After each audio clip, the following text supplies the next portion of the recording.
I don't think Thing be jumping that crazy. Rolling Stone, thank you so... Wait a second. Chat, this is crazy. All right, let's roll. From Super Mario to Grand Theft Auto, these are the titles that have defined the culture. All right, let's go. 50. Animal Crossing New Horizons 2020 Nintendo Switch number 50. Great start, dude. You know what this does too? As a Rolling Stone reader, there's a high chance you maybe came across this, even if you're not super clued into video games. You know what I mean? Nice little... I'm leaning more towards 10 to 15. Man, I don't know. All right, keep track, chat. When the COVID... We're not going to read everyone, but I want to read this one. When the COVID-19 pandemic made the world look hopeless, Animal Crossing New Horizons provided a deliriously cute counterbalance. Great opening sentence, dude. Deliriously cute counterbalance. Oh my god, chat. This is Ashley. This is Ashley. Oh my god, dude. Okay, on YouTube, I've shared one of Ashley's videos before. Ashley and I are internet friends. Ashley rules, dude. I love Ashley's content. Ashley's a great writer. This is awesome. Over 30 million people bought the social simulation game in its first year on the market, ringing in the new age of cozy gaming, with the mini anthropomorphic animals that use New Horizons' customizable island as a makeshift munchkin land. Oh. Getting in that wicked reference. No, okay. Animal Crossing games have always allowed players to build out cutesy townships, but the slew of options in New Horizons, from harvesting fruit through complex cycles and the ability to pop over into a friend's space to do real-life bartering, made the game a global hit by connecting people figuratively and literally. Even if you weren't flying to others' islands in a puddle jumper or using your virtual house to host live-streamed interviews, I think that was a Gary Whitta joint, New Horizons arrived at a time where everyone was looking for the kinds of positive interactions it delivered, whether it's talking to a lovable raccoon or telling your friends about him. You know, he's not a raccoon. No, I'm just kidding. That was great, Ashley. That was awesome. Number 50. I've been thinking a little bit about Animal Crossing New Horizons. Quick tangent. And I think a lot of Nintendo games have fallen into this trap lately, where the way in which they've iterated upon themselves are by letting you become a god. And I think for future Nintendo games, I want them to strip back a little. I want them to find enjoyment in the friction, right? Animal Crossing, being able to alter the earth, pull out anything you want, make whatever. I don't know. There's something about it that I think like actually lifts me off the game. And I think like Zelda Tears of the Kingdom does a similar thing too. I want something more authored, more intentional than just do anything, you know? All right. 49 Hades, dang. This is a strong list, chat. Am I gonna hit every number in this list and go, that's a banger, that's a banger, that's a banger, dude? Okay. Hades, this is Christopher Cruz, who I don't think I know. Live, die, repeat. Video games often boil down to this simple premise, and no genre better exemplifies that loop than roguelikes. You know me, chat. You know that, ooh, you know I love a roguelike, which typically asks players to beat all levels in one go or be kicked back to the start. Nice, very good explanation for the layman. But what if there was more to the struggle than just the satisfaction of winning? What if the Sisyphean task had a deeper meaning? That's the promise of Hades. Ooh, that was good. That was, chat, we got some good writers over here at Rolling Stone Gaming. I got like chills from that. That was nice. Putting players in the role of Zagreus, the moody son of the king of the underworld rebelling against his dad, the game forces you to attempt a nightly escape from hell, guided by an extended family of Greek gods and mythic figures. Although every death forces a full campaign restart, there's an ongoing sense of progression, not just in strengthening Zag's abilities for the next attempt, but deepening his newfound relationships with his kin. Hades uses the familiar framework of gaming to deliver a deeply emotional sucker punch of a story that unfurls over dozens of hours, perfectly marrying storytelling to the moment-to-moment verbs of control.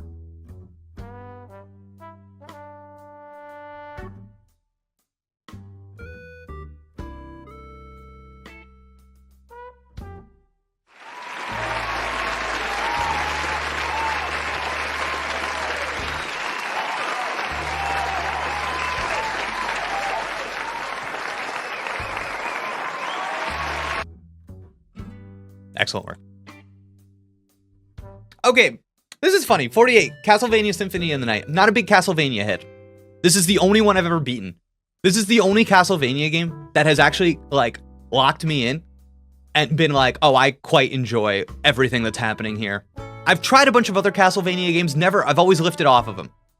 This one I find to be iconic and memorable, just very good all around. Again, I'm gonna hold to my promise of not reading everyone. I'm gonna hold to my promise.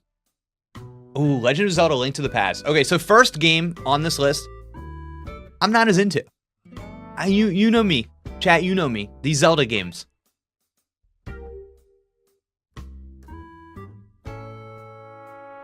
You know.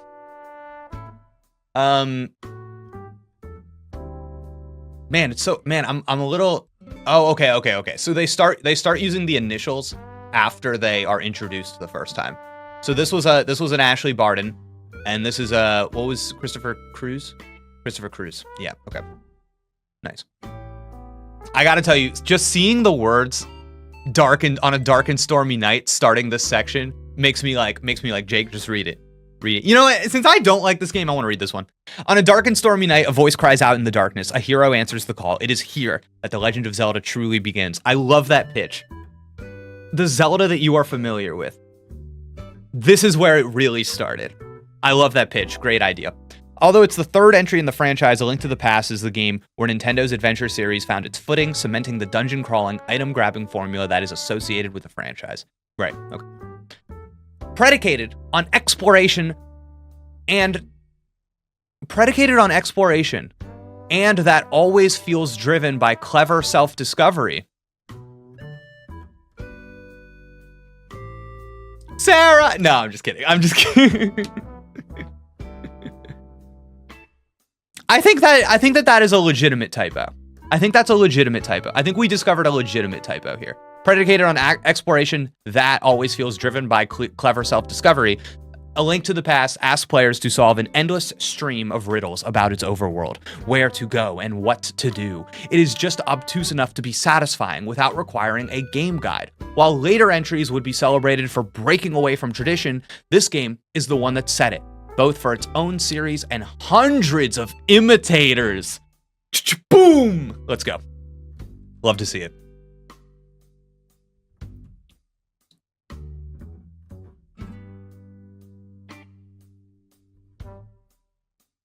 Okay.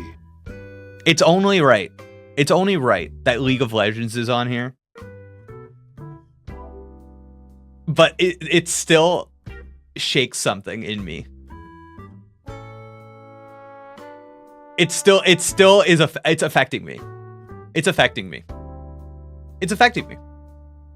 Let me adjust this window. Maybe it'll be a little easier for everybody to follow along. There we go.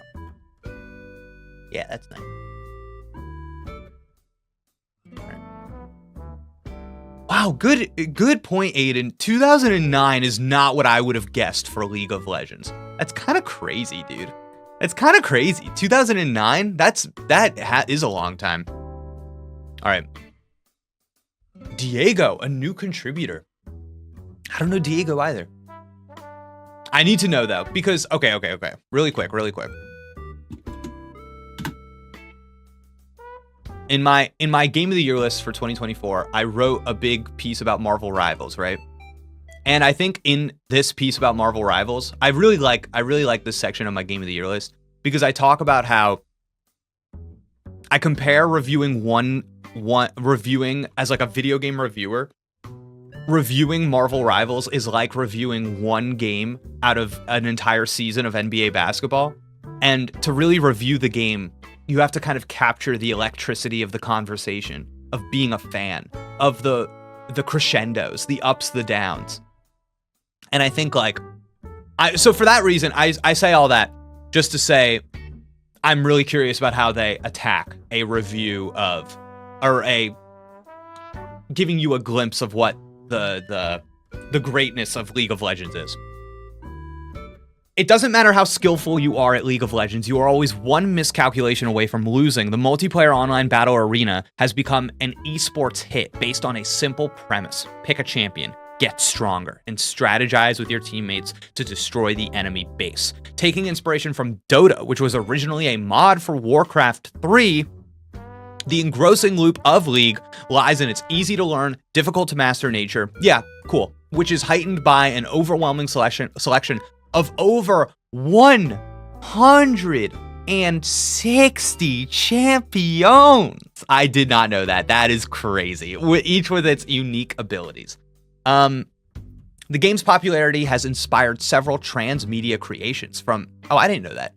From spin-off games like Leagues of... Oh, that's right. The Arcane show. That's what this is. Dude, Arcane's just like... I just think Arcane's its own thing because I'm an idiot, but I forget about that stuff. 15 years later, League's appeal remains unshattered, its rich universe tempting to keep you on, pushing after losing just to spend more time in it. Very nice. Very nice. And then Fortnite. Wow, okay. I gotta tell you, chat. This is the first one that strikes me, and I'm like, seems a little low. Seems a little low. I'm not a crazy Fortnite head, but I respect it deeply. I think Fortnite is an achievement. And they've been delivering over and over and over again. I'm excited to see the rest of this list now that we have Fortnite at 45. That's great, man. 44, Elden Ring. Whoa. Dude, this list is so fun because it is. Every game is like, you know, this is so fun. I love it. I'm curious to see if any other Souls-like games show up higher on this list than Elden Ring. Because for me, Elden Ring's the top. Elden Ring's the top of that list, but I'm curious to see what they have to say.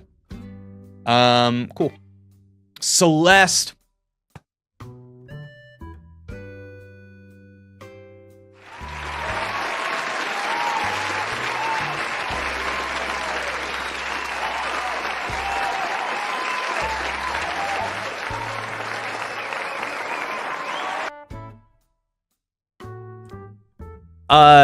Chat, you probably heard me talk about Celeste before. I think it's a game that understands that storytelling is not just something that happens when the gameplay stops. It's not just when characters are talking. Storytelling is about structure. It's about how gameplay elements are set up and layered and built in a way to push the player into feeling something. That's storytelling. That's, you know, that's narrative design.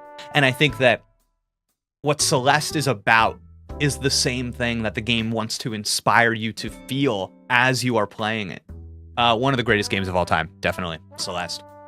Sometimes I think I don't like 2D platformers that much, and a game like Celeste comes around and makes them meaningful again. Love it. This is a Chris Cruz. There are few experiences more pleasing than succeeding at a level in Celeste. Structured around a literal and metaphorical mountain to climb, indie developer Matty Thorson's opus asks players to never give up, no matter how impossible the task ahead may seem. A pixelated 2D platformer, Celeste has a simple premise, chained together insane combinations of parkour-like leaps, wall jumps, and dashes to make it just a little bit further, inching room by room to victory. With an ever-present synth score, the music in Celeste never cuts when the player dies. Instead, what a detail to pull. Okay? It's a game that asks players to never give up. Okay? We set that up in the first paragraph.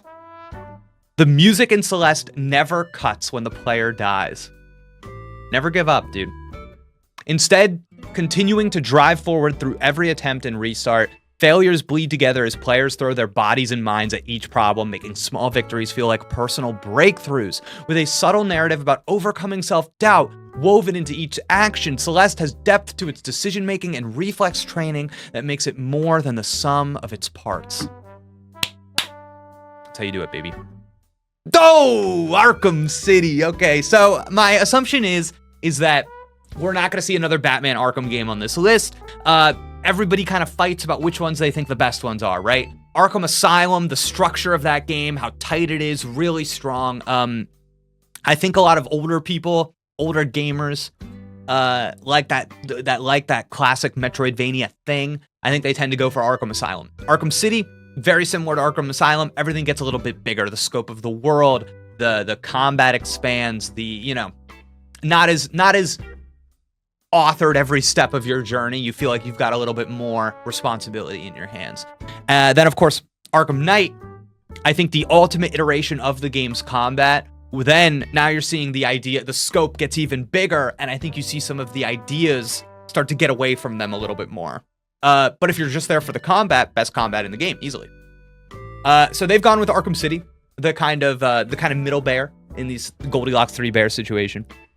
Not a surprising pick. I would say that most gamers would say that Arkham City is the best one.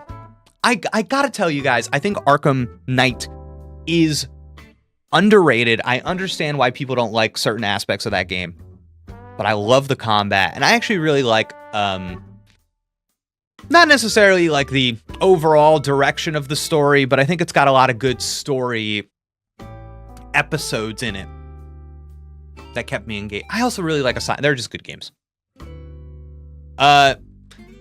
Rocksteady Studios' Batman Arkham Trilogy is one of the best superhero game series ever made. So I like the immediate nod to all 3 of them. I love the immediate nod. That's great. That's great. I can't read every one of these, chat. All right, Metroid Prime. One day, chat. Oh, this is Hayes. Friend of the show, Hayes. Love reading Hayes' writing. Hayes, I believe, primarily over Inverse. Hayes and I talk on the internet all the time. Big fan. I need somebody who loves Metroid Prime one day to sit down and play with me. Play Metroid Prime with me and make me love it.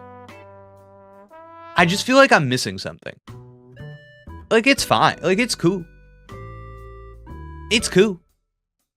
But I'm not like the way that some people talk about Metroid Prime, something has not clicked. So, one day, chat. Chrono Trigger.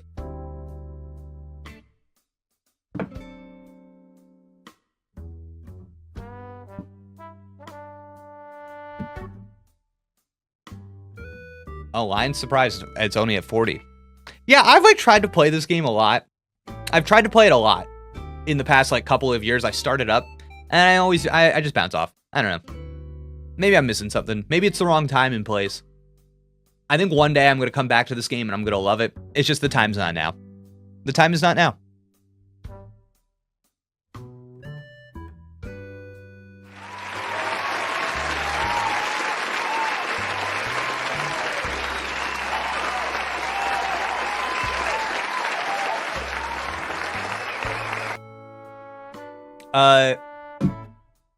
Chat, everybody got mad. Everybody got mad when I reviewed God of War Ragnarok for Game Explain, and I said that it kind of sucked, and I vastly preferred God of War 2018.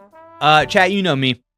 God of War 2018, it had that directorial eye. It had that vision. God of War 2018 was about something, whereas God of War Ragnarok was about the end of the world and reiterating the same 2 or 3 ideas over and over again, not developing them. But the way that God of War 2018 crescendos, the way it builds to a moment of transcendence, it is about the friction between who you are going to be, who you want to be, and who you used to be, and building up to this moment in the game, right, where to save his son, the kind of symbol of Kratos' future, Kratos needs to go and unearth his blades of chaos, the weapons that he used in the old God of War games, the symbols of his past, right? And the fact that that's not just something that's told to us. It's not just a narrative beat. It is a moment of transcendence in that when we get those blades of chaos, the game changes on the sticks. It changes in the controller. The epiphany that the character has, the way that their view of the world changes, is reflected in how the gamer's view of the world is reflected. The gameplay mechanics. Now, the world looks different. Our abilities different than they were before, in the same way that mirrors the emotional journey of the character that we've been with this whole time. Absolutely incredible stuff. Love that game. One of my all-time faves, chap. One of my all-time faves. Since its first iteration in 2005, God of War has been a trailblazer for action gameplay, inspiring years worth of imitators, most of which failed to live up to its sharp mix of tactile controls, gruesome violence, and over-the-top cinematic flair. But the tone of the original entry and early sequels feels emotionally juvenile in today's media landscape. With 2018's soft reboot, God of War transcended its immature, edgelord trappings to tell a complex story about fatherhood and loss, repositioning its angry, angsty psychopath of a lead, Kratos, as an older, more tragic figure, coming to terms with his bloody past. By reshaping both its mechanics and pushing the boundaries of its storytelling, the new God of War reimagined what an action game could be in the modern era, once again setting the pace for everyone else to follow. Excellent, dude. Excellent stuff. Number 38, Shadow of the Colossus. Not for me. Not for me. Not for me. I'm glad people like it. This is another one of those. You got to sit me down. You got to make me understand. I don't know. I think maybe if you're an astute viewer of the chat, of my content and my writing and whatever, I think you might know that sometimes when a game signals to the player with too heavy of a hand, that it is, the ideas in the game are like deep. It's like a deep game. It's like, oh yeah, it's like, this is prestige television. Then I think I actually start to lift off of it a little bit. And like the actual game itself, I just wasn't called to its systems. I wasn't called to it. So not for me. I know people love it though. Let's go. Oh my God, chat. Let's go. Okay. All right. This is big. This is probably the only Pokemon game on the list. They went with Gold and Silver. You know me. I'm Gen 1, ride or die. I still think Gen 1. I would. Who wrote this one? Hayes. Chat, we gotta get Hayes on the phone. Chat, we gotta get Hayes on the phone. Get Hayes on the phone. We gotta argue this out. Hayes. Chat, should I tweet it? Should I tweet it, Hayes? Should we get Hayes in here? Hayes, I want to fight. I'm gonna blue sky. I'm gonna tweet it, Hayes. We're gonna get Hayes in here, all right? We're gonna get. Oh my God, dude.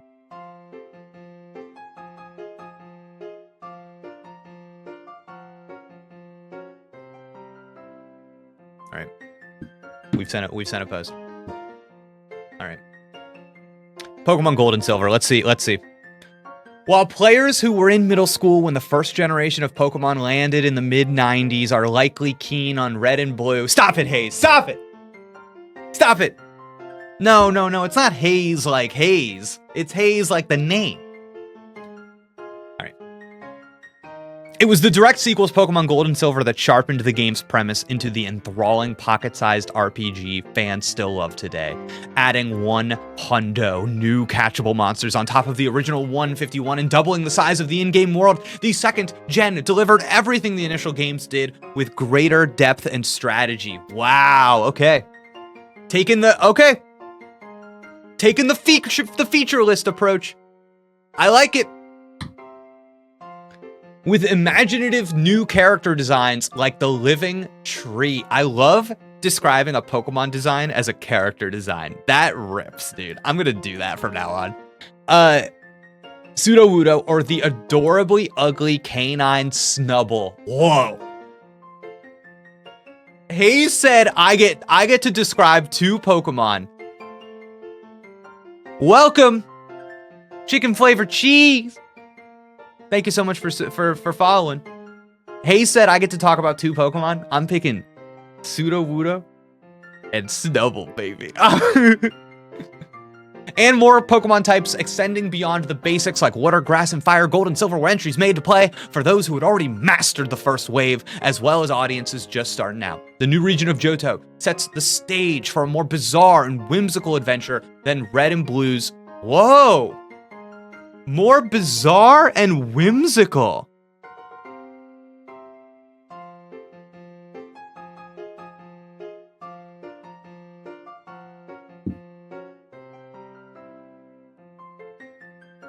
I'm gonna have to take that back to the lab.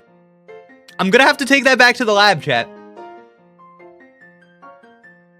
I'm gonna have to take it back to the lab. All right. Adventure the Red and Blues, from Team Rocket harvesting slowpoke tails on the black market to the way your rival literally commits crimes to come out on top. Good sentence. Tip of the cap to Hayes. That's good use of literally, which I think is dangerous sometimes. Great use of literally. Gold and Silver's world building is utterly engrossing, even if you're playing on a Game Boy. They're the gold standard for creature collecting, where you can capture and make a team of your favorite little weirdos. Nice, dude. Nice. That's lovely. Absolutely lovely. 36. Dude, I love this list. These people, they get it. This is a good little group, dude. I love this list. Respect to Smash Brothers Ultimate, dude. Respect. Ashley wrote this one? Heck yeah, dude. Heck yeah. What do we even have to say about Smash, though? You know what I mean? It's chat. Smash Brothers Ultimate lives up to calling it Ultimate. Consider that. Consider that. How many games where the title kind of asserts something about itself, and they do it? They do it. They nail it. Like, Marvel vs. Capcom Infinite? Nope. Nope. Nope. Ultimate? Yes. That is it is so ultimate that it is hard to identify what the sequel is going to be. It is that ultimate, dude. Dude, come on. Come on. All right. Sonic the Hedgehog 2! This is a crazy pick! Oh my god, this is the craziest pick so far. Sonic the Hedgehog 2, above Smash Ultimate, above Pokemon Gold and Silver, above Shadow of the Colossus, God of War, Chrono Trigger, Metroid Prime, dude. They said Sonic the Hedgehog 2. This is so fun. I just want to do this all day. This is so fun. Oh my god. This is awesome. All right.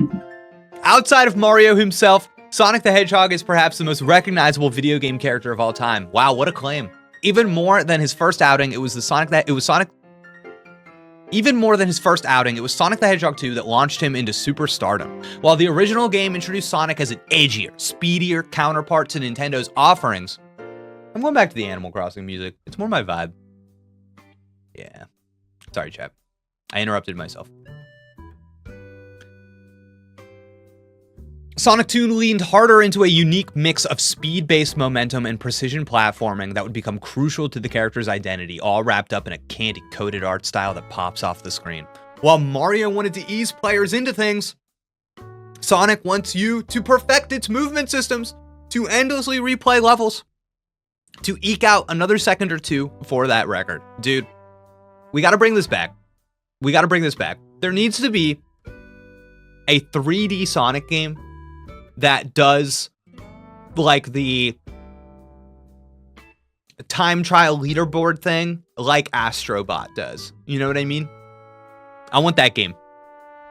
Introducing Sonic's sidekick Tails, Sonic 2 began the outward expansion of the franchise's world that bridged the gap between its edgy veneer and kid-friendly gameplay. Controlling faster... Ooh. A sign of things to come. Controlling faster and more elegantly than its predecessor, it's the game that built Sega as a brand and showed that there's no one way to make a pristine platformer. That's really cool. Listen, growing up, I didn't have an NES or a Super Nintendo, I had a Sega Genesis, and me and my older brother played Sonic 2 all the time. I was always Tails, he was always Sonic. What a great time. Hollow Knight. Not for me. Not for me, chat. You know I'm allergic to Metroidvanias. Welcome, Jarek Live. Thank you for following. Welcome, welcome. Hello, bro. Hello. How you doing? Welcome to the stream. We're looking at the Rolling Stone top 50 games of all time, having the time of our lives. Hollow Knight. Maybe I need to try this again. I'm just so allergic to Metroidvanias, chat. I always have the overwhelming sense that there is a right way to be doing things, and I am not doing that. Getting lost is not that fun. How are you? Doing great. I know people like it, though. Can I tell you something else? There's an aesthetic thing that I think a lot of people like. Like, I feel like I can draw a line between Hollow Knight and Bloodborne. I know that's like a crazy thing to say, but I think I can draw a line. And like, it's just not for me. It's not for me. It doesn't pull me in. Okay, Bungle says I gotta give it another try. All right.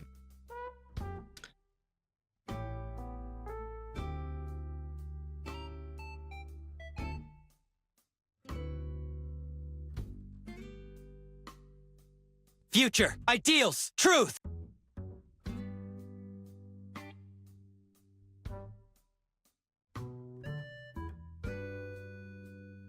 NBA 2K11.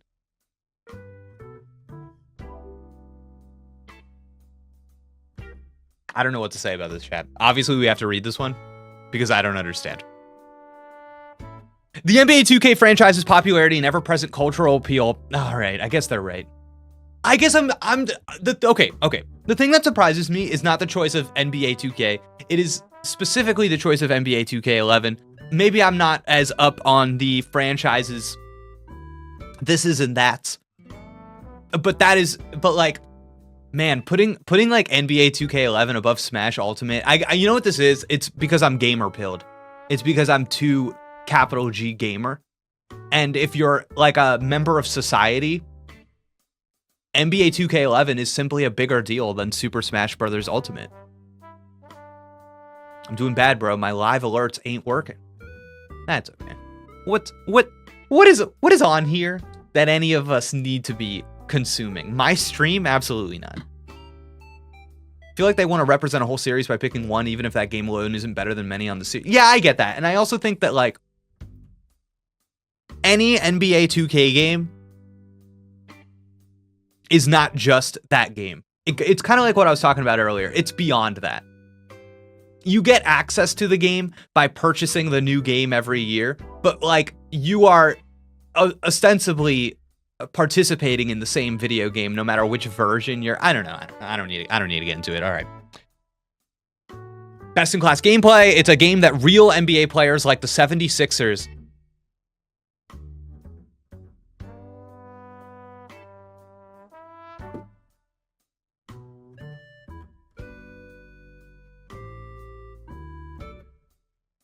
love a Philadelphia reference, chat.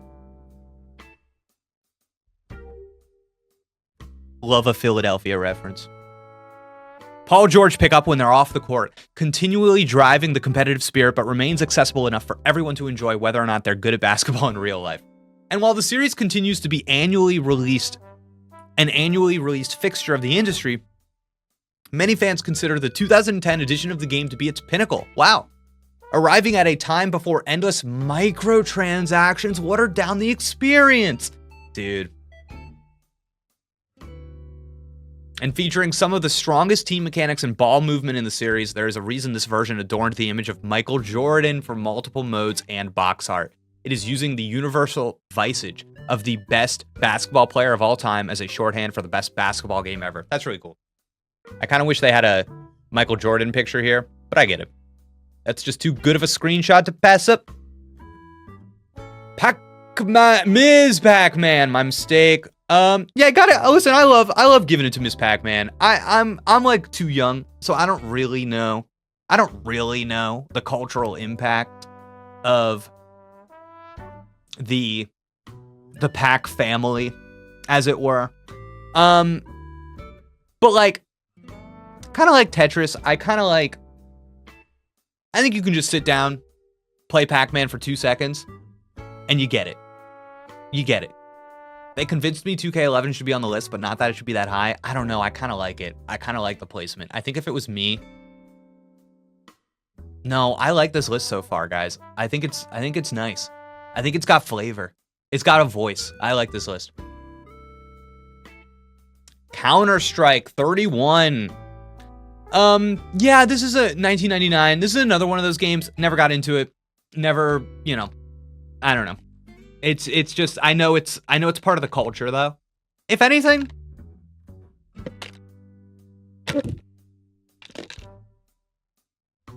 I think I'd like to see NBA 2K higher up on the list than Counter-Strike. Just makes me sad about the state of the culture, but whatever. That's cool. It's got to be on here. You know what I mean? It's one of those games that I know nothing about Counter-Strike, but I know the name. So it's permeated. Cool. Wii Sports. See, now, and then the list gets right back on top, chat. The list is right back on top. With a banger. With a you can't question. Look at this. You see a single screenshot of any of the games in Wii Sports. Your gaze falls upon Wii Sports. You are transported back in time immediately. Iconic. Icon status. GOAT status. You could put this anywhere on the list, and I'd be fine with it. Damn. Huge for gaming. You know what I mean?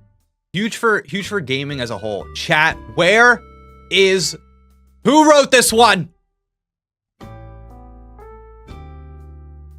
I always scroll to the bottom. I want to see who wrote it. I want to give them the tip of the cap. We'll never know. We'll never know, chat. Now, is this a journalistic thing where there is an assumed author of the ones that don't have a author attributed to them? Probably. I simply don't know the rules. All right. Uncharted Dose. All right. Everybody points to Uncharted 2 as the best Uncharted. I'm still giving it to 4, baby. I don't care. I don't care if I'm a mark. I liked 4 the most. I thought it was the most impactful. I know 2 is the popular pick, though. People love that, too. People love the set pieces. The jump from 1 to 2. No bigger jump in the Uncharted franchise. We can all see that. And if we're talking about the culture, I do think Uncharted 2 did something for the PlayStation brand that's like part of history, you know? So, man, you ever just want to go back and play all those dang Uncharted games? I do. Minecraft! A little too old. Never got into Minecraft. It always seemed too complex to me. I think Minecraft is like a cool game that all the kids got into, though. You know what I mean? I have no issue with the kids getting into Minecraft, whereas like Roblox scares me. Seeing all the kids playing Roblox frightens me. Minecraft seems good. No issues with Minecraft. Number 28, fine. Minecraft being above Wii Sports, I get it, but it makes me sad. Resident Evil 4. Resident Evil 4, chat. I'm curious if another Resident Evil will show up on this list now, because I gotta tell you, you asked me top of the show, which Resident Evil showing up here, I would have guessed, as a purveyor, Resident Evil 2. But they went with Resident Evil 4 at number 27. I like this. Resident Evil 4 felt unique at the time, making players feel just empowered enough without detracting from its horrific tone. I think people like that, right? The more action-y slant of Resident Evil 4. People like that. Big old GameCube game. Big on the GameCube. You know, you go down to Blockbuster, you see that box art? Oh my god. Wall to wall. Mass Effect 2. Nice. I had never played the Mass Effect franchise, and when the remaster came out on, I think, PS4, I played Mass Effect 1, and I played it through to the end, and I fully intended to then play Mass Effect 2 and 3, and I just didn't enjoy Mass Effect 1 enough. I just thought it was a little boring, so I never played Mass Effect 2. And I know that this is the one people like so much. I wish I stuck with it, but yeah, I had just beaten Mass Effect 1, and I was like, oh my god, am I really signing up to keep it? You know, it was one of these rare cases where I think having the collection actually doesn't perfectly emulate playing through the first game, enjoying it, and then having to wait for the next one. So you build up the desire to do it again, and I didn't have that desire. So maybe one day I'll go back, play Mass Effect 2. Stardew Valley! All right, chat. It goes Fortnite, Wii Sports, Minecraft, Stardew Valley. All right? Your mainstream game. Stardew Valley's at the top. I think Stardew Valley has broken through. It is permeated with the normals in a way that I don't even fully appreciate, if I'm honest with you all. Because now it's like you see everything on social media. that it doesn't even register in the same way that something has broken through to the normies. But in the same way that like there are people who only play Pokemon, I think there are tons of people who they play one video game, and that video game's name is Stardew Valley. Stardew Valley became synonymous with cozy gaming when solo developer Eric Concerned Aped Barone released it in 2016, and for good reason. Every part of the farming sim points to its status as one of the most successful indie games ever. It is filled with satisfying chores: catch a fish, fry an egg, marry your neighbor.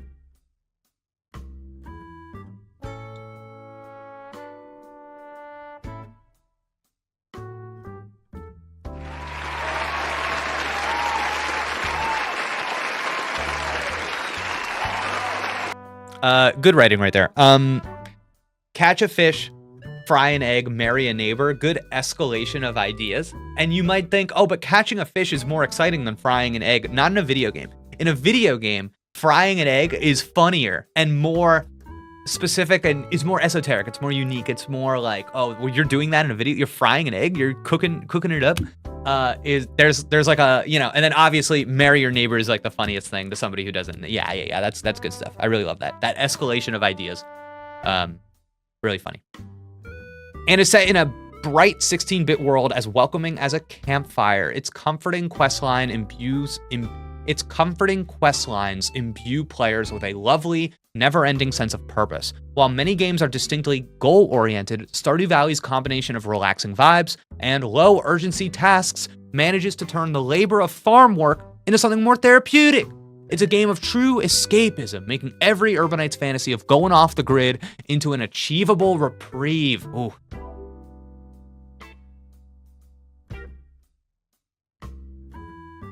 Ashley got me with the last couple sentences there. Made me want to play it right now. She got me. Because, you know,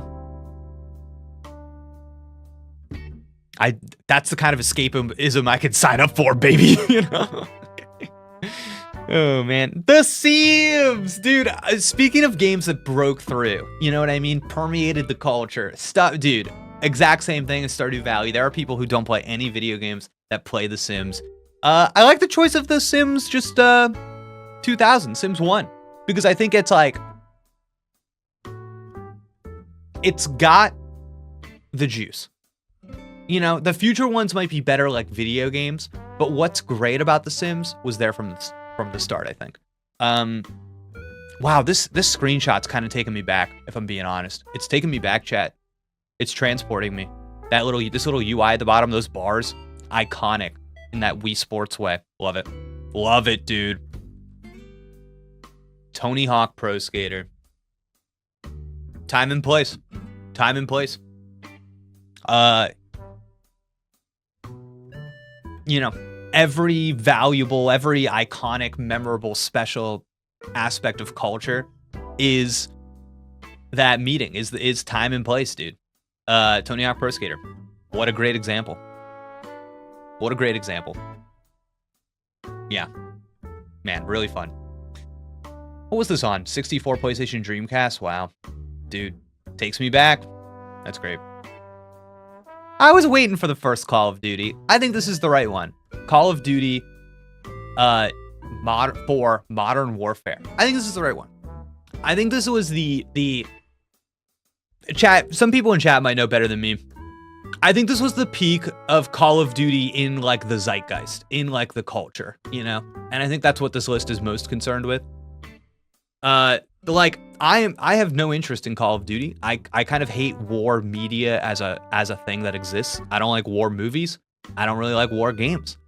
And, you know, my propaganda detector in my head goes crazy when I do stuff like this. You know. So I don't know. But like for some reason, chat, I was out here playing Call of Duty Modern Warfare as well, playing it with my friends, playing online, playing on that PlayStation 3, maybe playing a little bit on that Wii. How did it get me? I don't know. It got all of us. It got all of us, chat. 21, Fallout 3. Never played it. Never got really into the Fallout franchise. I know people love it, though. Fallout 3. I feel like I see New Vegas thrown out a lot. So seeing Fallout 3 here, a little flavor. Nice, nice.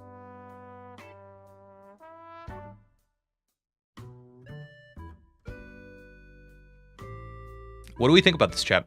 Number 20. I gotta get out of here. Who said that? Chad, did you say that?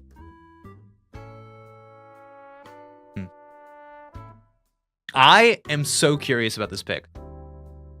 I'm so first off, this is really high for Mario Kart. Maybe I am gamer pilled, capital G gamer pilled. I guess my brain wanted Mario Kart Double Dash or Wii above 64. Not just as a better game, but I don't know, I guess, did Mario Kart break through in the culture with 64?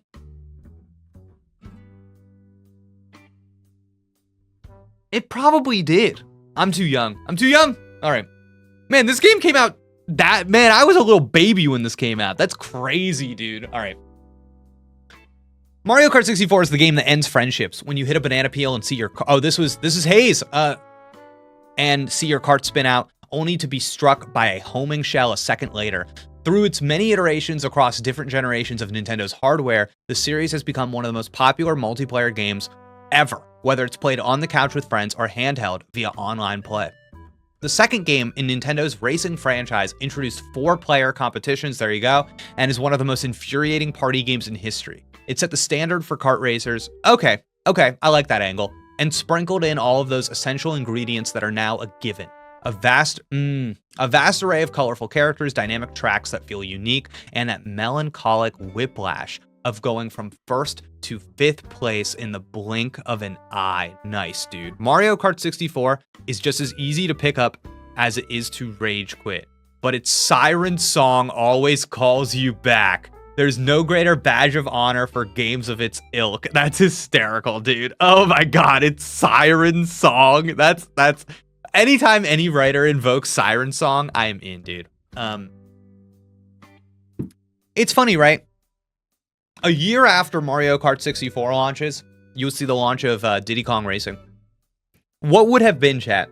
What would have been if Diddy Kong Racing came out first? What would have been? Quite an achievement. Baldur's Gate 3 at number 19. Quite an achievement. Let me see. What were you guys saying about Mario Kart? Even Mario Kart 8 Deluxe seems kind of like the definitive / most popular version. Yeah, but I don't think it broke through in the culture. You know what I mean? I think Mario Kart 8 Deluxe is mostly as big of a deal as it is because the Switch is a big deal. And I think that's why you can just kind of ascribe all of it to that. Whereas I think like Mario Kart 64 is bigger than the Nintendo 64. Yeah, like maybe that's a stupid thing to say, but that makes sense in my little brain.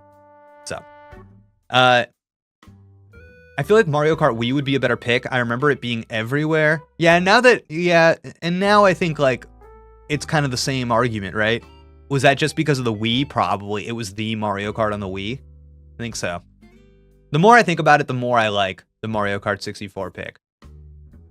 I think I like Double Dash a little more, but I get where they're coming from. I get it. Mario Kart 64 brought the family around the TV, way more impact. Yeah, Bungle knows. Bungle's got a few years on me, so Bungle knows better. If we're talking Nintendo 64, it's Super Mario 64 and Ocarina of Time. Oh, we've got time. Wii still has a pretty big player base, actually. No, I'm sure. But again, I think that's because of the Wii. I think the Wii's... Yeah, I don't know. It doesn't matter. Yeah, it doesn't matter. All right, let's talk about Baldur's Gate 3. Wait, hold on, chat. Hold on, chat. Oh, okay, Hayes says, Hayes, on Pokemon Gold and Silver, it's not my pick. I just wrote the blurb.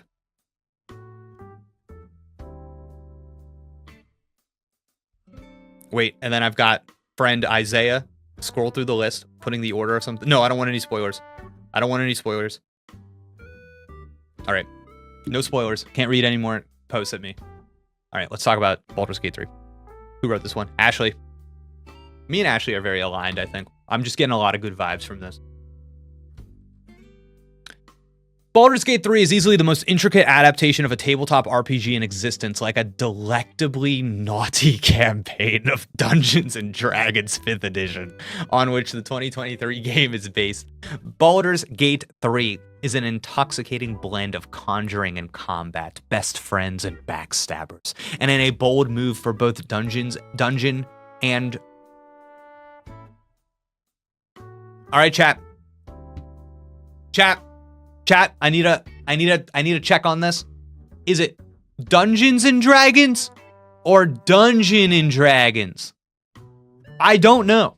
And now seeing them both here, it's making me lose my marbles a little bit.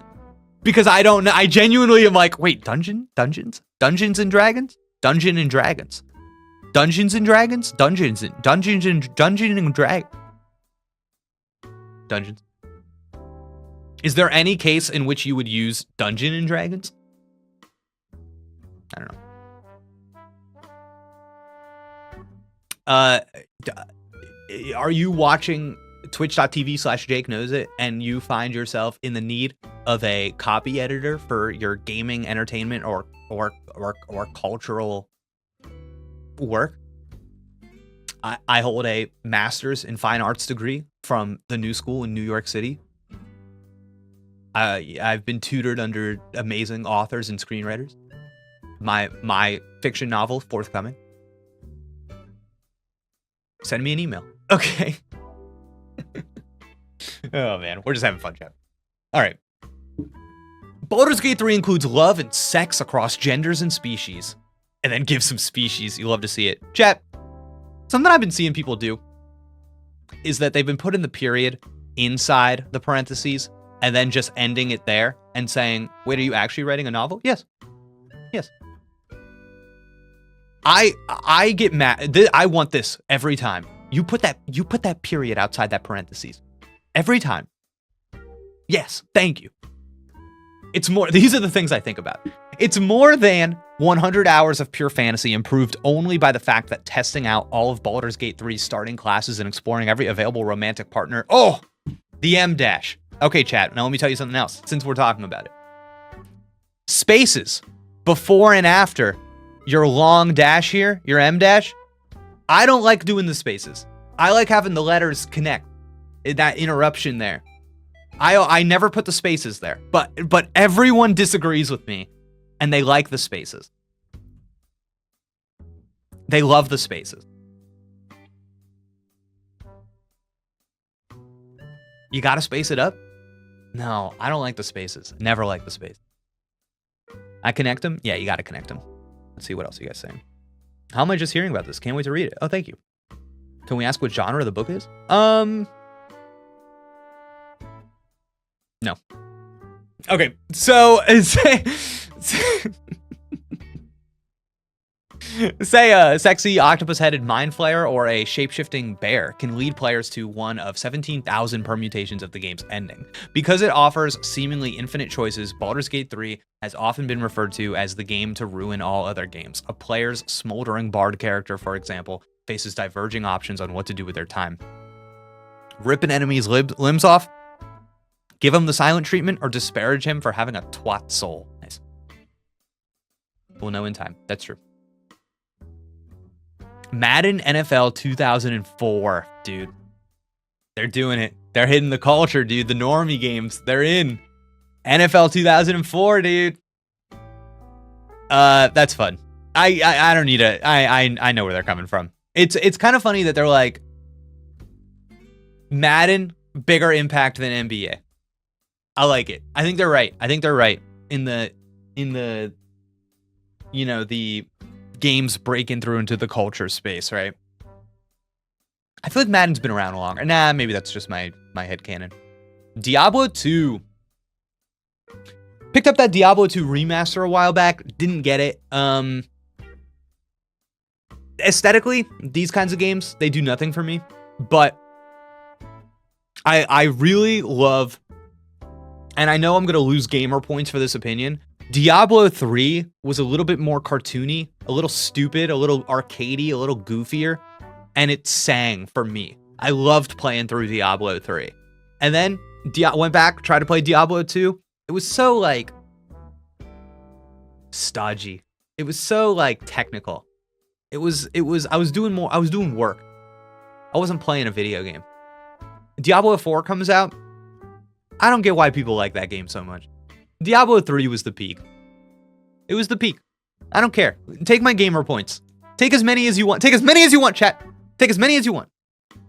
Diablo 2. Yeah, I know people liked it, though. Has FIFA shown up yet? Not yet. Red Dead Redemption 2. Okay. This is number 16. Chat, I'm going to be honest. I think it deserves to be on this list. Again, we're talking about the culture. We're talking about permeating. I get it. Red Dead Redemption. I support it on the list. I'm not angry about its placement on the list. Let me be clear. But for me personally, I hate this game. This is like the first time I'm coming across a game on this list that I'm actively like, F this game.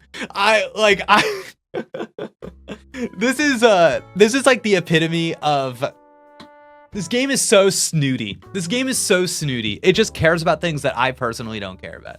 I find it to be a chore to play. I find it to be so obsessed with itself. And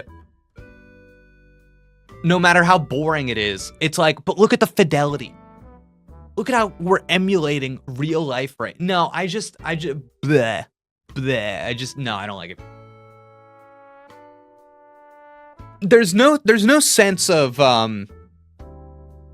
it is so obsessed with emulating reality that I find it loses a sense of whimsy that I think all video games should have. And, I don't know. I think I would rather watch a Red Dead Redemption 2 movie than play that game. Dude, me and Demi, we're the same. We're the same. I have no idea why it's a video game. Yep. We're the same. I'm glad people like it, though. Witcher 3. Witcher 3 is a cool game. I've jumped in and out of it here and there. I've never, like, sat down, really committed and played through it. But one time, I got sidetracked from playing Witcher 3 just because I started playing the stupid card game, whatever the hell it is in there. And I literally just lost myself to that. And they, like, never progressed further in the game. So I've played, like, varying amounts of Witcher 3, but I really like it. I think it's a good game. Permeated. I'm a little surprised it's this high, if I'm being honest. I didn't think it permeated that much. Like, even between Witcher 3 and Red Dead 2, I might have guessed Red Dead 2 would be higher. But, like, Witcher 3 above, like, all those casual games we were talking about earlier, the Fortnites, the Wii Sports, the Stardew Valleys, I'm a little surprised. I think this is high placement for Witcher 3. I think we got a big Witcher 3 fan over at Rolling Stone.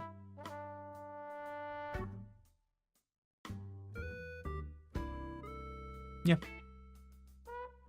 Street Fighter 2. Now we're talking. Now we're speaking to me.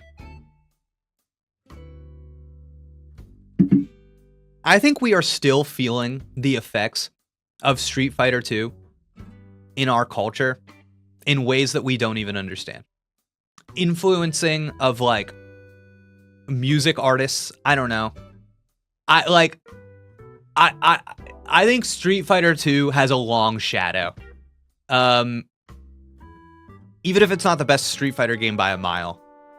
Yeah. All right, I want to read what they said about Street Fighter 2. Number 14.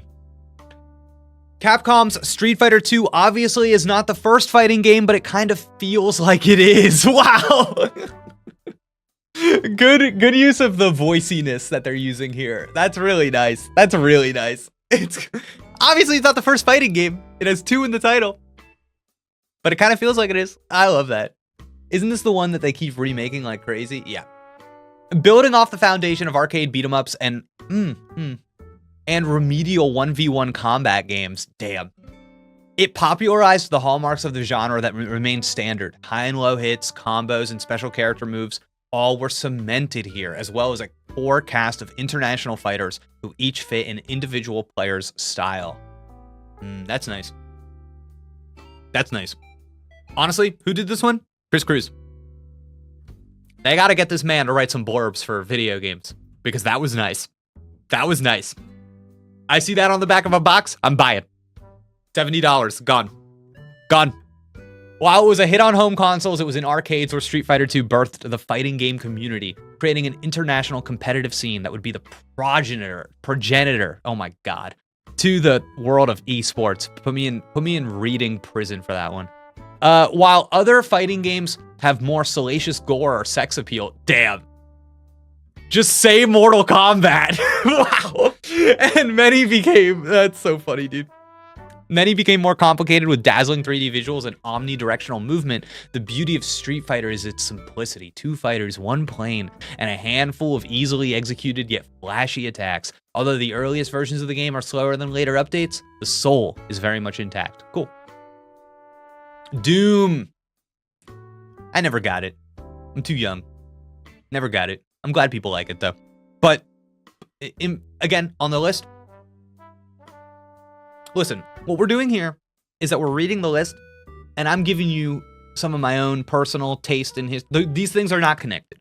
If I was tasked to make this list for Rolling Stone, Doom would be on the list, even though I don't care about it.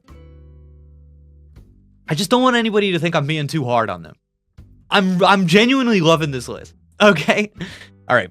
Number 12, number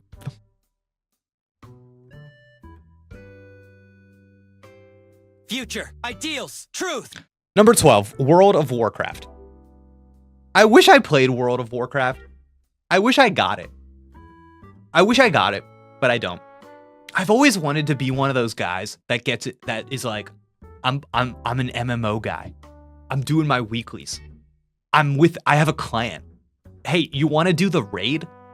I'm setting up a group. Like, that's a good version of me. You know what I'm saying? All right.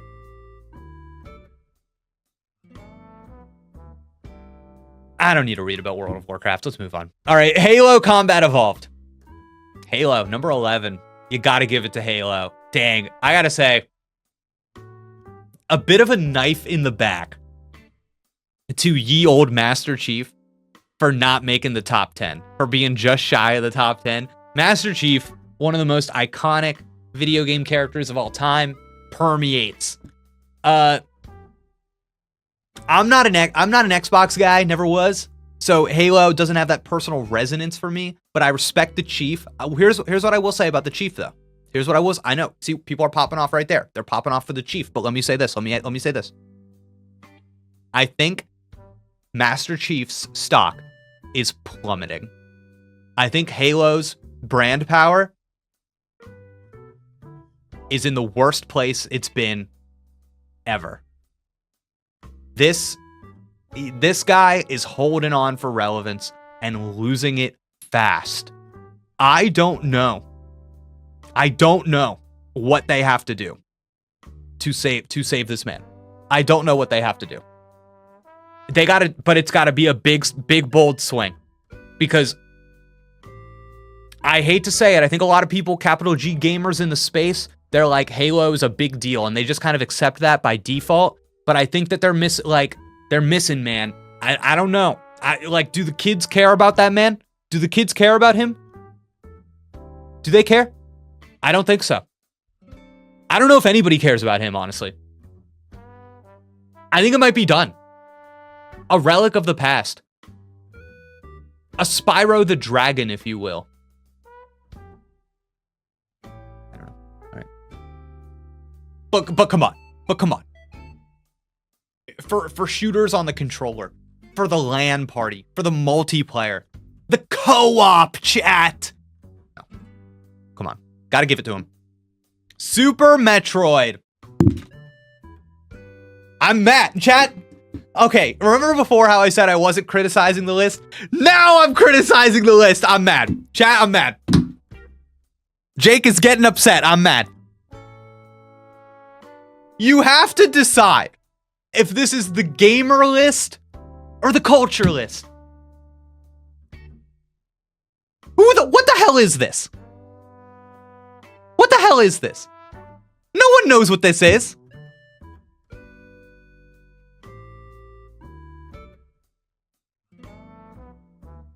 Let me read the explanation. The original Metroid was Nintendo's riff on the movie Alien, but its sequel, Super Metroid, became a game so singular, it would be riffed on for the next 30 years.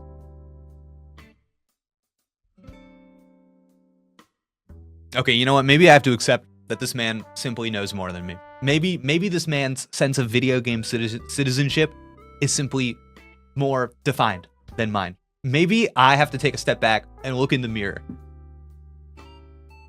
Maybe I'm the problem.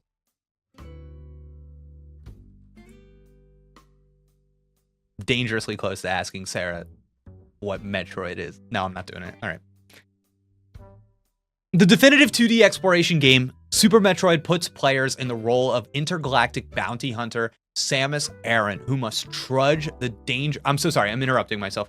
Metroid movie, live action Metroid movie with a fully modern looking remake of Super Metroid. That's how you put Metroid back on the top. That's how you put Metroid back on top. Not back on top. That's how you put them on top for the first time. That's how you do it. Prove to me that this game is that good. Prove it to me, Nintendo. Nintendo, prove it to me. Okay. I feel like we're having a good time this morning, chat. I feel like we're having fun. All right. Popularizing the formula of exploring one interconnected map, then backtracking with new toys to unlock new areas, the game became the blueprint for 2D blockbusters and indies alike. That's a good point. That's a good point. I didn't think about that. The impact, the ripples of this game that you see in the indie scene specifically, good point. It was one of the earliest games to fully realize the concept of atmospheric dread. Can I be honest with you, chat? I think this is something that holds me back from the franchise. There is a chance that I am incapable of feeling atmospheric dread. I might be immune to atmospheric dread. You know, I've had a sense of dread from the moment I was born about many things, particularly existential. And I think maybe that has built up an immunity in me where, you know, if the call is not coming from inside the house, I'm not going to hear it ringing. So there is a chance that these atmospheric dread games do not hit with me ever for that purpose.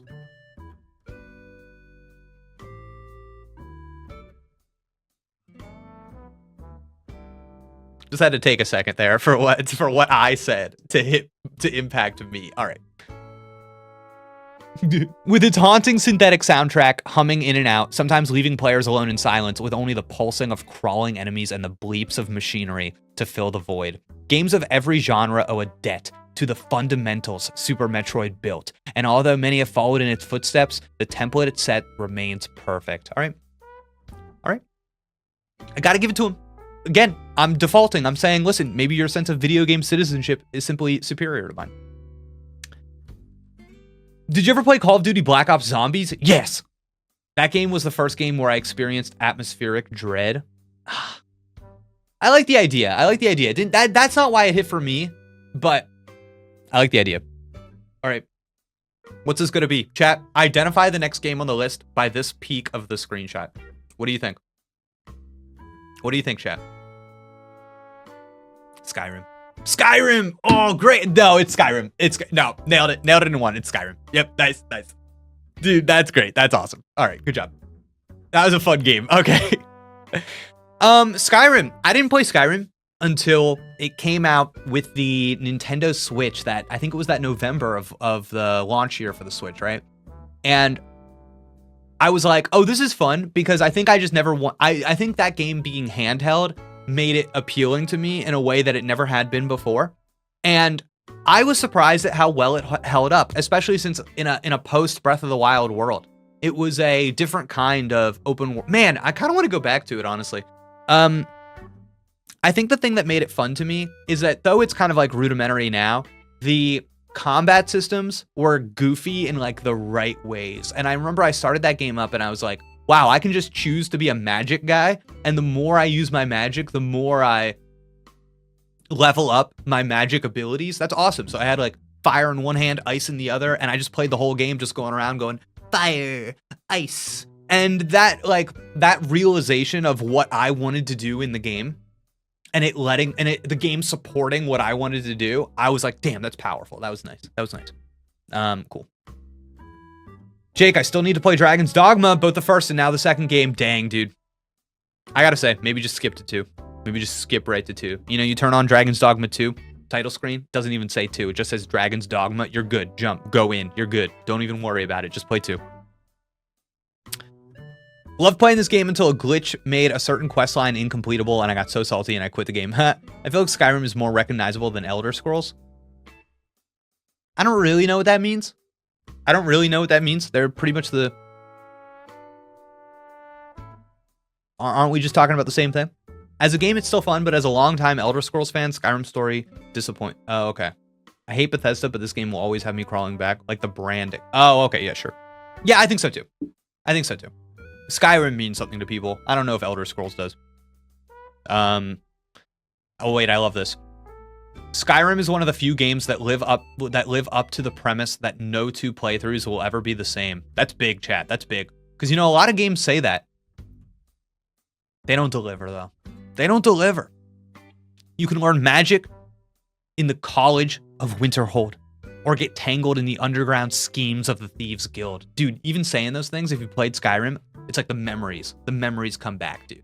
The memories come. That's awesome.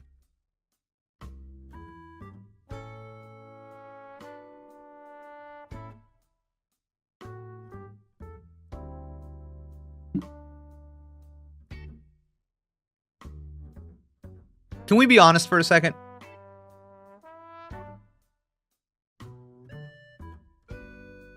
Thank you for following. Chun2D2. Can we be honest for a second about Final Fantasy VII?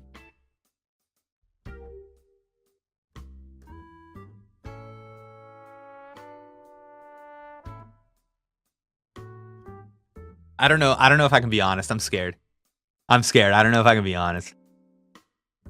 I'm scared, chat. I don't know if I can be honest about it. It's my take on Final Fantasy VII, to be completely honest with you all, is that the majority of the people that write and create media in the video game space, this was their game, dude. This was their game. This was their watershed moment. This was the mirror shattered right in front of them. This was their game. And I think because of that, it has been elevated. The game is elevated. I don't get it. I don't see it.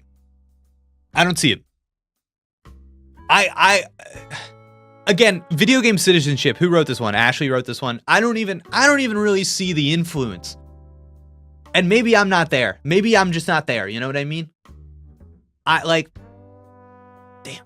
And then I see all these people glazing Final Fantasy VII Rebirth this year. Don't even get me started, chat.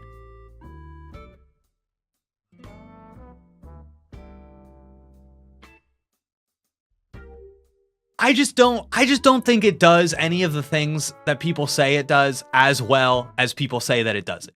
I see everything that it's doing, and I think it's fine. I think it's just fine. All right, let's move on. Metal Gear Solid, chat.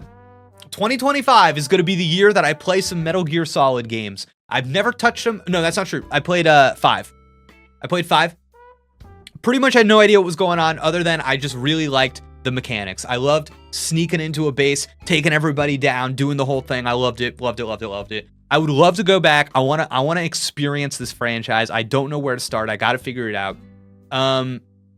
You know, I am attracted to the politics of Hideo Kojima. I would love to see his seminal work more fully. Yeah, I'm into it. I'm a little... So, the one Metal Gear game I did play, I would say that it is nothing close to an interactive movie. Nothing close.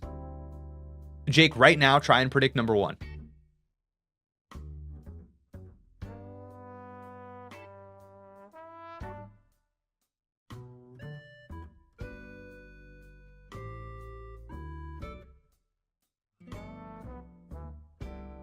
We're at 7? Okay, here's what I'm going to say. As far as these lists go, this one is so heavily aligned. Like, I feel like I'm vibing with these people where it counts. Breath of the Wild is number 1. We'll see.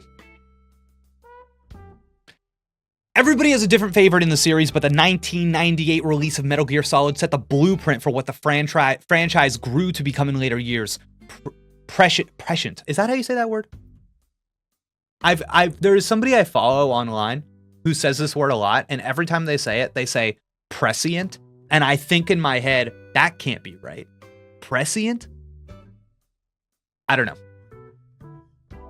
Politically infused stories met with supernatural fourth-wall breaking sequences. The stealth gameplay and clever enemy AI were impressive, pushing audiences to think on their toes to outwit potential threats. There's an unbridled thrill to leering around a corner at a guard and knocking against the wall to get their attention. That's cool. And even when everything goes awry, there is a cardboard box to hide under or another mind game to play.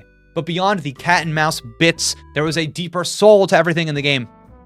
Its villains each have tragic backstories that change the player's perception even after multiple near-death bouts. The game even breaks the fourth wall multiple times, like when they're forced to use a different controller port to prevent Psycho Mantis from using telekinetic powers.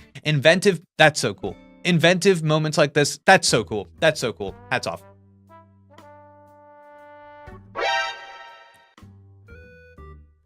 Inventive moments like this become historic emblems that shaped not just the series, but also the unique elements video games can offer as a medium. Okay. Chat, what is this? What's this game? Based on the screenshot. I'm going...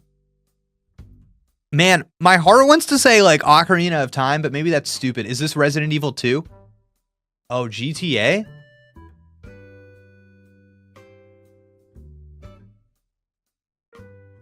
Resident Evil? I think Resident Evil 2.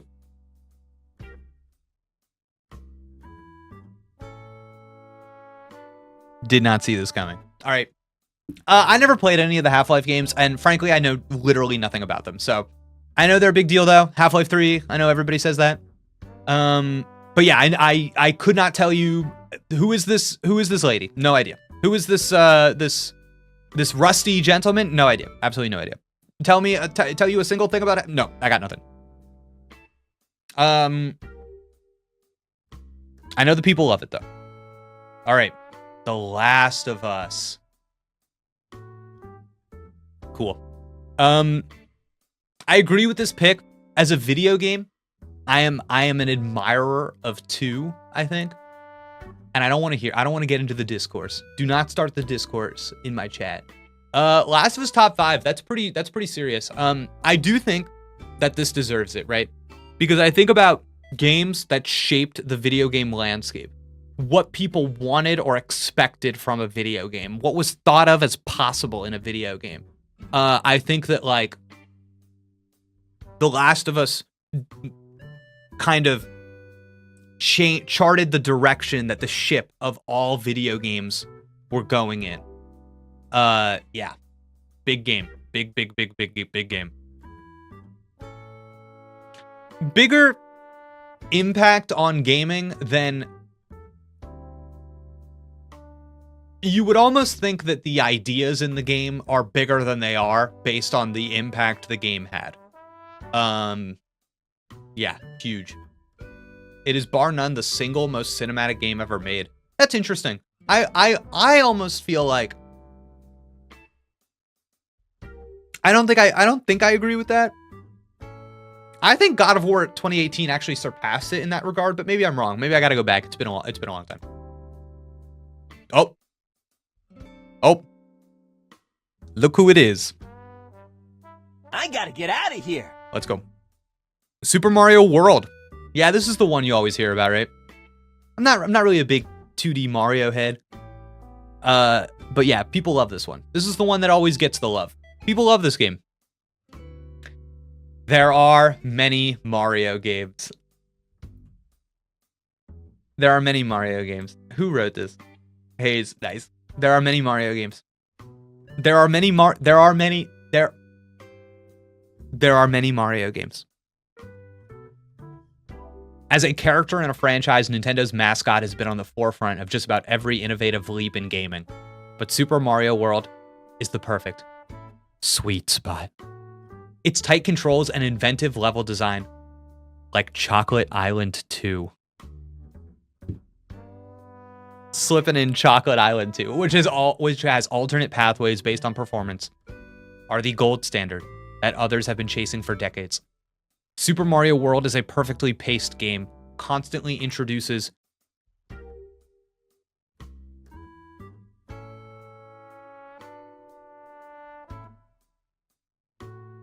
Sorry, chat, I'm actually running into a sentence thing right now, and it made me pause in my reading.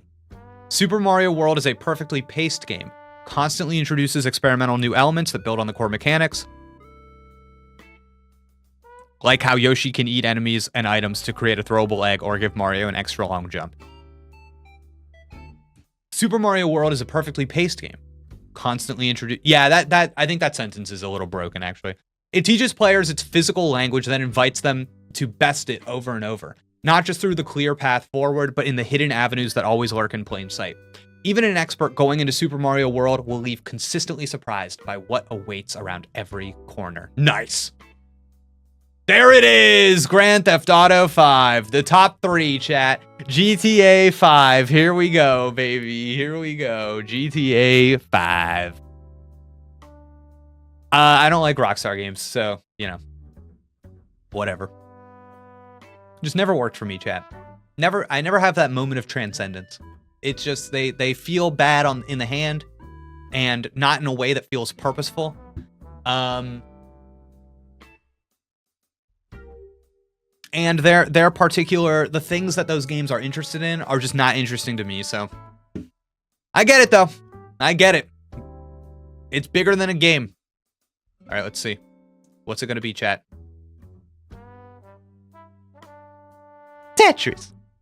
Dang, Tetris would have been a great pick for number 1. Tetris would have been a great pick for number 1. I didn't even think of Tetris. I completely forgot. Yeah, obviously Tetris. You can't complain. Damn. There are some games not on this list. That is awesome. Okay. Perfect video game. What do you say? There is no time in which I am not up for a little Tetris. Jake, tell us the narrative of Tetris. You've got it. Okay. So I think that there is a Tetris. There is a human instinct to want to create order, right? So you are rewarded for when you make everything line up. And when you create order, you stave off chaos longer and longer. You know what I mean? But in the capitalistic world that we've set up for ourselves, eventually your cup will runneth over. That chaos will grab hold. There will be too much in front of you to make sense out of, and it will overwhelm you. And that feeling that you feel, sometimes it's at a low simmer, sometimes it's at a high boil, is ever present in Tetris. There you go. There's the story of Tetris. Nailed it. Thank you. Hire me. All right. Yeah, Tetris. Love to see it, baby. Love to see it. All right, here we go. Number 1. Number 1.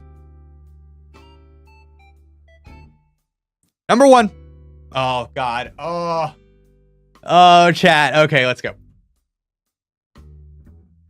Not sure. Not sure. Just got a little white there. Let's give it one more. Still not sure.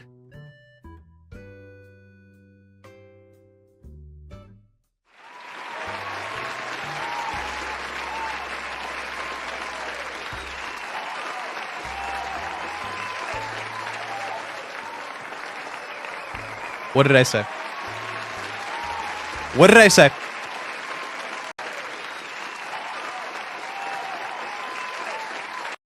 Jake wrote the article. Oh my God, dude. So I think that Force Rounds, welcome. Thank you for the first time, chat. Not everybody understands where I'm coming from when I tell them I prefer Breath of the Wild to Tears of the Kingdom. And maybe even the people that put this together don't understand, because that's not necessarily what this is about. It's not about the best video games, but I think that this is going to, in some ways, speak to why I feel that way. Let me see what they put first. This was Chris Cruz. The Legend of Zelda is a series defined by reinvention. Speak to me.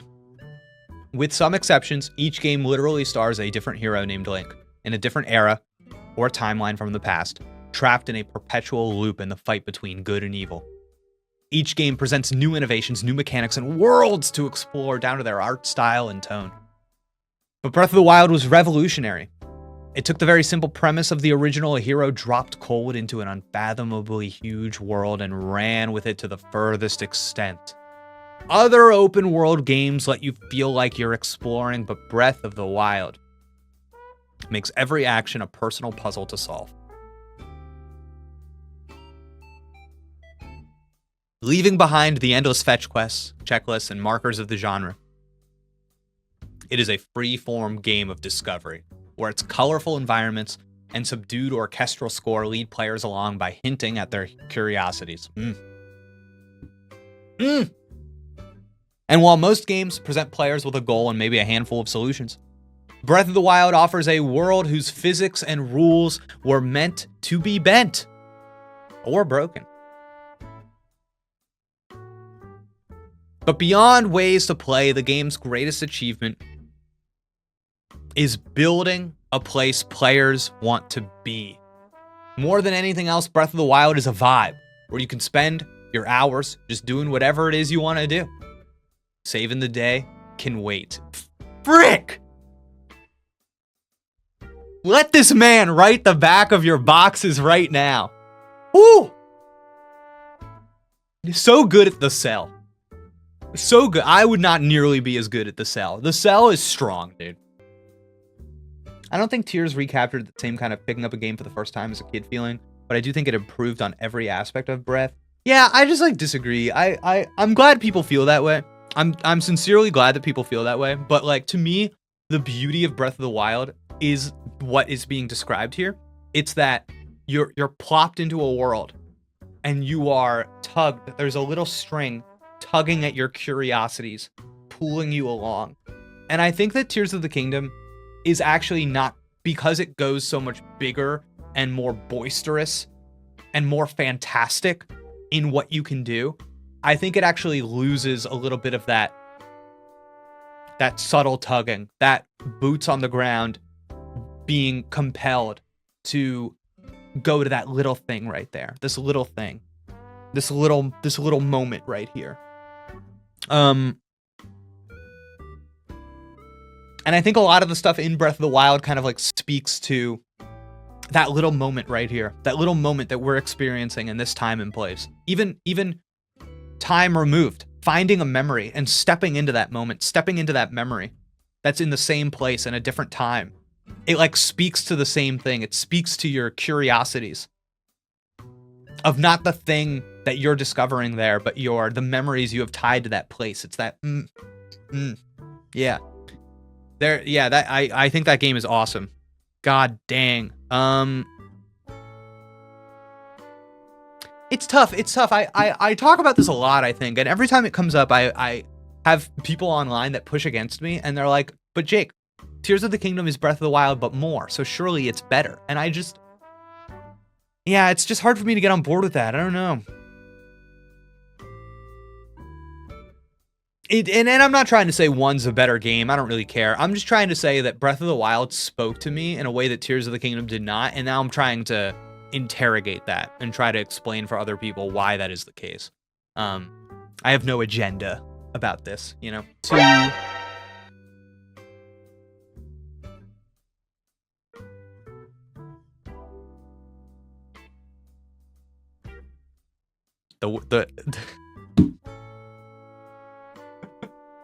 How embarrassing. Rolling Stone, thank you so much for tuning in. Sorry about the oh my god. Okay.